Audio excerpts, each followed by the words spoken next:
મિત્રો આજે આ વિડીયો ખાસ કરીને વધુમાં વધુ લોકોને શેર કરજો અને જે લોકો વ્યસન કરે છે ને એમને તો આ વિડીયો વધુમાં વધુ શેર કરજો, કારણ કે આજે જેમની વ્યસન કરે છે ને એમની આજે આ વિવેકને જરૂર છે, હેલ્પની. જે વિવેકને લીવરનો પ્રોબ્લેમ છે, લીવર ટ્રાન્સપ્લાન્ટ કરવાનું છે અને લીવર ટ્રાન્સપ્લાન્ટનો 15 થી 20 લાખ રૂપિયાનો ખર્ચો છે.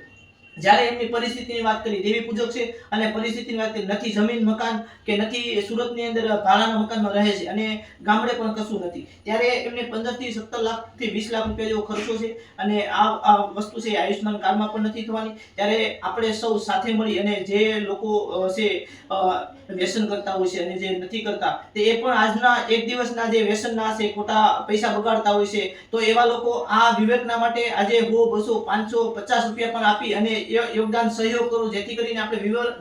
વિવેકને લીવર ટ્રાન્સપ્લાન્ટ જલ્દીમાં જલ્દી થઈ જાય. કારણ કે જલ્દી કરવું પડે એમ છે, કારણ કે નકર દરરોજના 2 થી 3 હજાર જેવો ખર્ચો અત્યારે આવે છે અને 1 મહિના પછીની અપોઇન્ટમેન્ટ છે લીવર ટ્રાન્સપ્લાન્ટની રિલાયન્સ હોસ્પિટલ મુંબઈમાં.